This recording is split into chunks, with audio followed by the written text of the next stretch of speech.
Brilliance Audio presents Worldshaper by Edward Willett, performed by Saskia Marleveld. Carl stumbled through the door, spun, slammed it closed, then slapped his palms against the rusty steel. Blue light crackled across the metal, briefly outlining the Keep Out danger sign, faded red paint on white, that hung at eye level.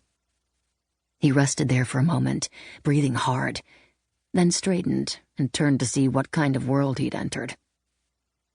He stood in a dark, rough-hewn tunnel of stone, narrower at the top than at the bottom, shored up by beams of dark wood.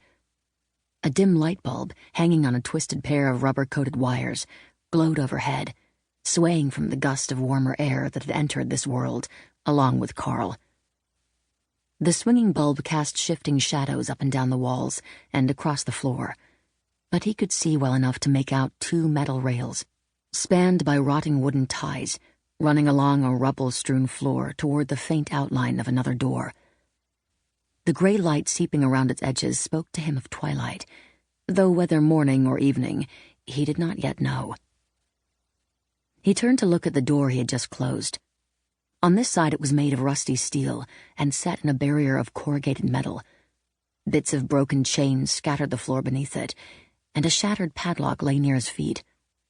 No lock or chain could hold against the opening of a portal. No light spilled from beneath the door, even though he had come through it from the common room of a torch-lit inn. No sound came through it either, though the inn had been bustling. The man who had been following him, who had started running through the common room, shoving people out of his way as Carl opened the portal, had been too slow. By the time he opened the wooden door he had seen Carl pass through, he would find nothing beyond it but the inn's pantry.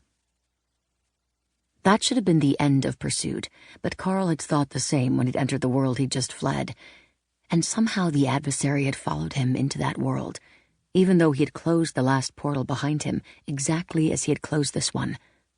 Which meant, if the man who had been following him was a servant of the adversary, as he almost certainly was, soon enough the adversary would come to this portal, and perhaps force it open as well.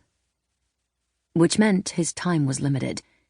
He needed to find this world's shaper, see if this one might be strong enough to do what Ygrair required, and if so, convince or coerce him or her to accompany him.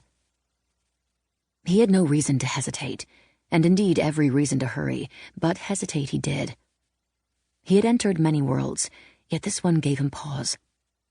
Without taking so much as a second step into it, he knew from the flavor of the air, from the way its gravity tugged at him, from the faint echoes of his breath and movements back from the tunnel stone walls, that this world was similar, very, very similar, to the first world, the one from which Ygrair had taken him.